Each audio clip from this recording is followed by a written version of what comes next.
Hey guys, welcome to this tutorial of ethical hacking and penetration testing. So in this specific course that I would be teaching, I would be mainly concentrating on Kali Linux. Besides, if you have some prerequisites like basic fundamentals of Linux, or if you know what programming is, or if you have at least done some basic programming stuff like C, or even better, the least easiest programming language that I think would be Python. So even if you have the basics in that, this would be much more easier for you. So before I start with any of this process, I'd like to ask one question: that what is ethical hacking? If you are talking about as to getting into someone's or invading someone's privacy, that is not called as ethical hacking. It's just hacking, and hacking can never be ethical. So hacking means to go ahead and gain someone's personal information, and if you define the term as ethical hacking, then ethical means doing it for the right purpose. But when you are going ahead and invading someone's privacy, that cannot be considered as ethical, no matter what good you are trying to do. So at that point of time, there was a time when there were a lot of people computer in 1990s, and the computers were just came into existence. The Google just came into existence. People did not knew much about using computers, and there were people who used to run programs, and there were con artists who used to call people, gather information about their computers or bank accounts over the phone. And at that point of time, the government thought that yes, there is a need for something, some countermeasure, so that these people who go ahead and create some kind of, let's say, chaos or try to cheat people, there needs to be some way so that they can be tackled with. So at that point of time, the government came in, this kind of ethical hacking came into existence, and they defined this term as ethical hacking. So to start with, uh, just before I proceed, let me tell you that ethical hacking is not only necessary for, let's say, for your studies, or to go ahead and get some, let's say, to get a job in a company. If you're just doing this for getting a job in a company, then let me tell you that it's not that easy.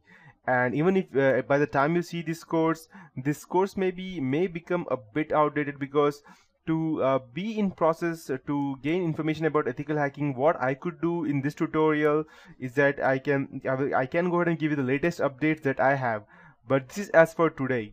And after 1 week, there may be new updates, there may be more zero-day vulnerabilities, and there may be more different kinds of trojans that I won't be able to secure you from now on.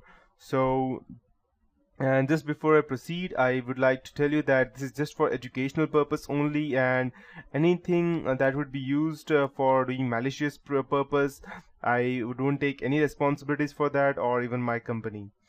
So to start with, yeah, that's how it is. So in this whole tutorial of ethical hacking and penetration testing, I would teach you what ethical hacking is: footprinting reconnaissance, that means gathering information from different places.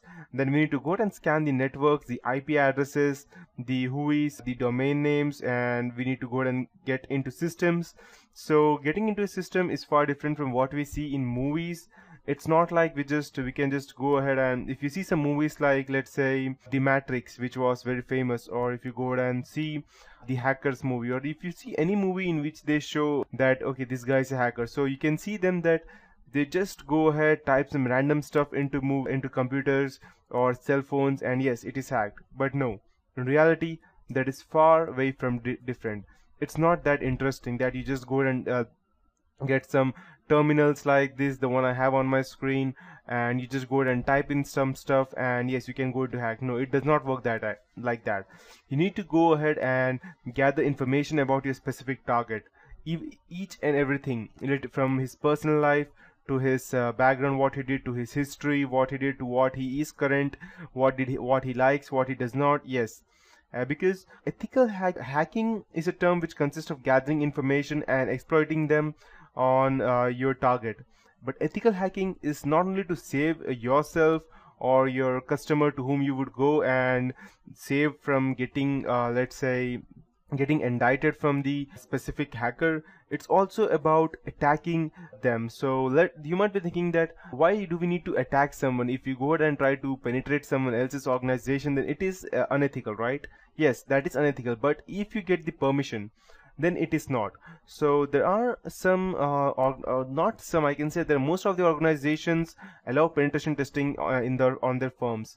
The reason being that they need to know that if there are some hackers out there, and so how could they go ahead and save themselves from them. So they go ahead and authorize a penetration tester, someone like me or someone like you who would become after going through this whole project of mine.